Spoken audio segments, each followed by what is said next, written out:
ஒரு நாள் மேடி ஒரு ரெஸ்டாரண்ட்டுக்கு போறா. அங்க அவளோட இப்போதைய பாஸ் பென்சிலர் இருக்காங்க. மேடிக்கு வேலை கிடைச்சப்போ நடந்த விஷயம் இது. அவங்க முன்னாடி உட்காந்து, உங்க ஆர்டிகல் படிச்சேன், எனக்கு உங்ககிட்ட வேலை செய்யணும்னு மேடி சொல்றான். ஆனா பென்சிலர், நான் இப்ப யாரையும் வேலைக்கு எடுக்கலன்னு சொல்லிடுறாங்க. மேடி விடாம, என்கிட்ட இப்ப எதுவுமே இல்லை, ஆனா என்ன நடந்தாலும் நான் வேலை செய்ய தயாரா இருக்கேன்னு சொல்றான். அப்போ பென்சிலரோட போன் அடிக்குது. மேடி அதை எடுத்து, இது மிஸ் பென்சிலரோட ஆபீஸ்னு அட்டென்ட் பண்றா. உடனே பென்சிலர், இவதான் என் புது அசிஸ்டன்ட்னு சொல்றாங்க. திடீர்னு லாக்டவுன் வந்துடுது. மேடி அவகிட்ட இருக்க கான்டாக்ட்ஸ் வச்சு கேட்லின்னு ஒரு பொண்ணு கூட கனெக்ட் ஆகுறா. அந்த பொண்ணு ஒண்ணுமே இல்லாம கலிபோர்னியா போய் அங்க டிக்டாக் பண்ண ஆரம்பிச்சவ. மேடி அவளுக்கு மேனேஜர் ஆகிடுறா. 2 பேரும் சேர்ந்து போட்டோக்கள் எடுக்கிறாங்க. கேட்லின் ஒரு பெரிய இன்ஃப்ளூயன்சர் ஆகணும்னு செமையா ட்ரை பண்ணிட்டு இருக்கா. கேட்லின் பண்ற எல்லாத்துலயும் கமிஷன் வரதால மேடி இப்போ செமையா சம்பாதிக்கிறா. மேடி அவளை தன் ஏஜென்சில இருக்கிற டிலன் ரீட் கூட லிங்க் பண்ணி விடுறா. மேடியோட பாஸ் தான் அவனுக்கு மேனேஜர். இத பார்த்த பென்சிலர், இல்ல, நீ அந்த வேலையை உடனே விடணும். அந்த பொண்ணு கூட சேர்ந்து நீ வேலை பார்க்க கூடாது. ஏன்னா அவளால நம்ம ஸ்டாரோட பேர் கெட்டுடும். அவனை இன்னும் 40 வருஷத்துக்கு இந்த இண்டஸ்ட்ரியிலேயே வச்சிருக்கணும்னு நாங்க பிளான் பண்றோம்னு சொல்றாங்க. வேற வழி இல்லாம மேடி கேட்லின் கூட வேலை பார்க்கறத நிறுத்திடுறா. 1 வருஷம் கழிச்சு கேட்லின் ஒன்லிஃபென்ஸ் மூலமா பயங்கர பணக்காரி ஆகிடுறா. மற்றவங்களையும் அதே பண்ண சொல்லி ஐடியா கொடுக்குறா. மேடிக்கு இப்போ செம வருத்தம். ஏன்னா கூட இருந்திருந்தா அவளுக்கு பெரிய கமிஷன் கிடைச்சிருக்கும். அப்போ மேடிக்கு கேசி கிட்ட இருந்து லஞ்சுக்கு மீட் பண்ணலாமான்னு ஒரு டிஎம் வருது. இன்னொரு பக்கம் ரூ இப்போ ஆலமோ கூட இருக்கா. டிஷ் அந்த வீட்டில் இருந்ததுக்கான எந்த ஒரு ஆதாரமும் இருக்கக்கூடாதுன்னு ஆலமோ ரூ வச்சு எல்லாத்தையும் கிளீன் பண்ணிட்டு இருக்காரு. ஆலமோ லோரிக்கு கால் பண்ணி, நீங்க எல்லாரும் தான் ட்ரக்ஸ்ல ஃபென்டானில் கலந்துட்டீங்கன்னு சொல்றாரு. அதுக்கு அங்க எங்களுக்கும் அதுக்கும் சம்பந்தமே இல்லைன்னு சொல்றாங்க. ஆனா ரூவுக்கு உண்மை புரிஞ்சிடுது. வெயின் அந்த வெயிட் போடுற மெஷினை கிளீன் பண்ண ஃபேகிட்ட சொல்ல மறந்துட்டான். அதனால எக்ஸ்டசியில கொஞ்சம் ஃபென்டானில் மிக்ஸ் ஆகிடுச்சு. லோரியும் ஆலமோவும் பயங்கரமா வாக்குவாதம் பண்றாங்க. லோரியோட பாய் ஃப்ரெண்ட் அவரை இன ரீதியா திட்டுறான். அப்புறம் லோரி அவரை பண்ணின்னு சொல்றாங்க. ஆலமோவுக்கு அந்த இனவெறியை விட பண்ணின்னு கூப்பிட்டதுதான் ரொம்ப கோவத்தை வரவழைக்குது. நீங்க என் பொண்ணை கொன்னுட்டீங்க, அதனால நான் உங்க பொண்ணை எடுத்துக்கிறேன்னு அவர் சொல்லிடுறாரு. வீட்டை கிளீன் பண்ணதுக்கு அப்புறம் ரூவுக்கு ப்ரமோஷன் கிடைக்குது. அவ சில்வர் ஸ்லிப்பருங்கிற ஸ்ட்ரிப் கிளப்புக்கு போறா. அங்க பின்னாடி பிகெட்டி இருக்காரு. அவருதான் பணத்துக்கு பொறுப்பு. ட்ரக்ஸ் எல்லாம் அவர்கிட்ட தான் இருக்கு. பொண்ணுங்களை கேரக்டா வேலையை வாங்குறதும் அவர்தான். பிகெட்டி ரூ கிட்ட என்ன சொல்றாருன்னா, உன் வேலை அந்த பொண்ணுங்க சரியா வேலை செய்யறாங்களான்னு பாக்குறது தான். அவங்களுக்கு ட்ரக்ஸ் கிடைக்குதான்னு கவனிச்சுக்கும். ஆனா முக்கியமா பணம் கரெக்டான டைமுக்கு வரணும், கணக்கு தப்பா இருக்கக்கூடாதுன்னு சொல்றாரு. ரூ அந்த ஸ்ட்ரிப் கிளப்ல வேலை பார்த்துட்டு இருக்கும்போது அங்க இருக்கிற அதிகமா சம்பாதிக்கிற ஒருத்தியான ஏஞ்சலை பாக்குறா. ரூ அவளுக்கு கொஞ்சம் ட்ரக்ஸ் கொடுக்கறா. ஏஞ்சல் ஒரு கஸ்டமர் கூட ரூமுக்குள்ள போறா. அவங்க ட்ரக்ஸ் எடுத்துட்டு செக்ஸ் பண்றாங்க. ஆனா அங்க செவுத்துல இருக்கிற ஒரு சுவர் அலங்காரம் எல்லாத்தையும் ரகசியமா ரெக்கார்ட் பண்ணுது. ரூ அங்க இருக்கிற டாய்லெட் எல்லாம் கிளீன் பண்றா. வேலை முடிஞ்சதும் ஏஞ்சல் ரூவை கூப்பிட்டு ஒன்னா ட்ரக்ஸ் போடலாம்னு சொல்றான். ரூவும் ஏஞ்சலும் அவளோட வேன்ல ஏறி ஜாலியா இருக்காங்க. ஹை ஸ்கூலுக்கு அப்புறம் ரூவும் ஜூல்ஸும் பிரிஞ்சுட்டாங்க. ஆனா ரூ அப்பப்போ ஜூல்ஸை போய் பாப்பா. ஜூல்ஸ் ஆர்ட் காலேஜ்ல படிச்சுட்டு இருந்தா. ஆனா ரூவோட லைஃப்ல பெருசா நல்லது ஒன்றும் நடக்கல. ஸ்கூல்ல இருந்த மாதிரி இப்போ அந்த பாண்டிங் இல்ல. அதனால ரூ மறுபடியும் மோசமா ட்ரக்ஸுக்கு அடிமை ஆகிட்டா. அவளோட குடும்பத்தை விட்டு பிரிஞ்சு தங்கச்சி ஜியாவை பார்க்கவும் தடை இருக்கிறதால அன்னையில இருந்து ரூ ட்ரக்ஸ் போடாம இருந்ததே இல்லை. லோரி அவரை பண்ணின்னு சொன்னதுல ஆலமோ இன்னும் செம காண்ட்ல இருக்காரு. அவர் பிஷப் மற்றும் ஜி கூட சில்வர் ஸ்லிப்பர்ஸ்ல உட்காந்து ஒருத்தனை பண்ணின்னு சொல்றதுதான் உலகத்திலேயே கேவலமான விஷயம்னு சொல்லிட்டு இருக்காரு. பண்ணிங்க அதுங்க போடுற எச்சத்தையும் மலத்தையும் தான் தின்னுன்னு புலம்புறாரு. இதை கேட்டு போர் அடிச்ச ஜி ஸ்ட்ரிப்பர்கள் கூட ஜாலியா இருக்க போயிடுறான். அப்போ ஏஞ்சல் ஆலமோ கிட்ட டிஷ் பத்தி கேட்கிறா.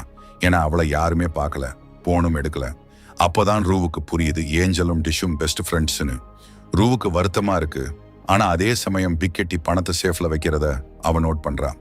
ரூ மேடியோட வீட்ல இருக்கும்போது மேடி இன்ஸ்டாகிராம்ல டிஎம் பண்ணிட்டு கேசியை பார்க்க போறதா சொல்றான். கேசி இப்போ காசு சம்பாதிக்கிறதுக்காக விதவிதமான காஸ்டியூம்கள்ல போட்டோ எடுத்து ஒன்லிஃபென்ஸ்குள்ள நுழைய ட்ரை பண்ணிட்டு இருக்கா. மேடி வரதை பார்த்ததும் கேசி அப்படியே ஷாக் ஆகி வாய பொளக்குறான். மனசுல இருக்கிற பாரத்தை குறைச்சிக்கிட்டு சமாதானமாகலான்னு தான் இந்த ரிங் கிடைச்சதும் மேடியை கூப்பிட்டா கேசி. மேடியும் அவளை மன்னிச்சிட்டதா சொல்லிடுறான். தனக்கு ஒன்லிஃபென்ஸ் பண்ணணும்னு கேசி சொன்னதும் மேடி அவளை மேனேஜ் பண்ணி பெரிய ஸ்டார் ஆக்குறேன்னு சொல்றான். நேட்டோட அப்பாவுக்கு நடந்த விஷயத்துக்கு அப்புறம் அவனோட கன்ஸ்ட்ரக்ஷன் கம்பெனி நஷ்டத்துல ஓடிட்டு இருக்கு. ஒரு காலத்துல பெரிய ரியல் எஸ்டேட் டெவலப்பரா இருந்த காலு இப்போ ஒரு காம வெறியனா மாறி கேவலப்பட்டு நிக்கிறாரு. அவரு மானமே போயிடுச்சு. இப்போ நேட் அவனோட பிசினஸ் பார்ட்னர் ஒருத்தங்கிட்ட பேசிட்டு இருக்கான். அவனுக்கு நேட் $5 லட்சம் கொடுக்கணும். அந்த ஆளுக்கு ஒரு சுடுகாடு பிசினஸ் இருக்கு. அவன், நீ எனக்கு $5 லட்சம் தரணும். அடுத்த வாரத்துக்குள்ள $1 லட்சம் வரலன்னா உன் கடன் $6 லட்சம் ஆகிடும்னு மிரட்டுறான். நேட்டோட அப்பா கால் உனக்கு பண கஷ்டமானு கேட்கிறாரு. அதனாலதான் கேசி ஒன்லி ஃபென்ஸ் பண்றாளான்னு கேட்கிறாரு. நேட் அடுத்து இன்னும் சில இன்வெஸ்டர்கள் கிட்ட பேச போறான். இன்னொரு பக்கம் ஏஞ்சல் தன் ஃப்ரெண்டை பத்தி எந்த நியூஸும் வராததால செம டென்ஷன்ல இருக்கா. ஆலமும் அவகிட்ட அவ ஒருத்தன் கூட ஓடி போயிட்டான்னு சொல்றாரு. ஏஞ்சல் லாக்கர் ரூம்ல பயங்கரமா ரகலை பண்றா. ஒரு பொண்ணோட மனசு இன்னொரு பொண்ணுக்கு தான் தெரியும்னு சொல்லி ரூ அவளை சமாதானப்படுத்த போறா. அப்போ ஏஞ்சல் ஒரு செருப்பு எடுத்து அடிக்கிறா. ரூவும் பதிலுக்கு ஒரு செருப்பு எடுத்து அடிக்கிறா. ஆனா கடைசியில 2 பேரும் பாத்ரூம்ல போய் பேசிக்கிறாங்க. டிஷ் ட்ரக்ஸ் ஓவர்டோஸ் ஆகி இறந்துட்டாங்கிற உண்மையை ரூ சொல்லிடுறா. ஏஞ்சல் கதறி கதறி அழ ஆரம்பிக்கிறா. தன் ஃப்ரெண்ட் இறந்துட்டான்னு தெரிஞ்சதும் ஏஞ்சல் ரொம்ப அப்செட் ஆகி மோசமா ட்ரக்ஸ் எடுக்க ஆரம்பிச்சிட்டா. ரூ ஆலமோகிட்ட போய் அவளுக்கு ஏதாவது ஹெல்ப் பண்ண முடியுமான்னு கேட்கிறா. அதுக்கு அவரு, என் ஸ்பீடு டயல்ல நிறைய மறுவாழ்வு மையம் இருக்கு, நீ அவளை அங்க கூட்டிட்டு போனா உனக்கு ப்ரமோஷன் தருவேன்னு சொல்றாரு. நேட் அவனோட ஃப்ரெண்ட்ஸ் சிலர்கிட்ட பேசி அவங்கள இன்வெஸ்ட் பண்ண வைக்க ட்ரை பண்ணிட்டு இருக்கான். அப்போ கேசி அந்த ஃப்ரெண்ட்ஸ்ல ஒருத்தனோட வைஃப் கிட்ட, ஆமா நான் ஒன்லி ஃபென்ஸ் பண்றேன், இந்த மாதிரி போட்டோக்கள் எல்லாம் எடுப்பேன்னு சொல்றா. அந்த லேடி உடனே போய் அவ புருஷன் கிட்ட விஷயத்த சொல்லிடுறா. நேட் இவ்வளவு ஓட்டாண்டியா ஆகிட்டான்னு அவனால நம்பவே முடியல. எல்லாரும் கிச்சனுக்குள்ள போறாங்க. அங்க கேசி எக்ஸ்ட்ரா காசுக்காக ஒன்லி ஃபென்ஸ் பண்ற விஷயம் எல்லாருக்கும் தெரிஞ்சிடுது. நேட்டும் கேசியும் அவங்க ஃப்ரெண்ட்ஸ் முன்னாடியே தங்களோட ஏழ்மையை பத்தியும் ஒன்லி ஃபென்ஸ் ஸ்டார் ஆகணும்னு கேசி ஆசைப்படுறத பத்தியும் பயங்கரமா சண்டை போட்டுக்கின்றாங்க. ஆனா எந்தெந்த சாப்பாடு பொருளை வச்சுக்கணும், எதை தூக்கி போடணும்னு கேட்கிறா. ஆனா நேட் எதையுமே தூக்கி போட வேணாம்னு சொல்லிடுறான். ரூ வண்டி ஓட்டிட்டு இருக்கும்போது ஏஞ்சல், அமெரிக்காவிலேயே இங்கதான் அதிகப்படியான மக்கள் காணாம போறாங்கன்னு சொல்றான். இந்த மண்ணுக்கு அடியில் ஏதோ பெரிய காந்தம் இருந்து தீய விஷயங்களை எல்லாம் ஈர்க்கிற மாதிரி இருக்குன்னு அவ சொல்றான். கடைசியா ரூ ஏஞ்சலை ஒரு வழியா ரிஹாப்ல சேர்த்துடுறான். அவங்க அங்க போனப்போ அந்த இடமே பார்க்க ரொம்ப மர்மமா இருக்கு. அங்க இருக்கிற ரிசப்ஷனிஸ்ட் போன்ல கேம் விளையாடிட்டு இருக்கா. எந்த பேப்பர் ஒர்க்கும் அங்க இல்ல. ஏஞ்சல் பயப்படுறா. அவளுக்கு அங்க இருக்கவே பிடிக்கல.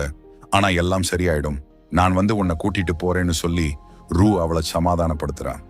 ரூ அங்க இருந்து கிளம்பும் போது ஒரு ஆம்புலன்ஸ் அங்க வருது. யாரோ கார்ல உட்காந்து இதெல்லாம் கவனிச்சுட்டே இருக்காங்க.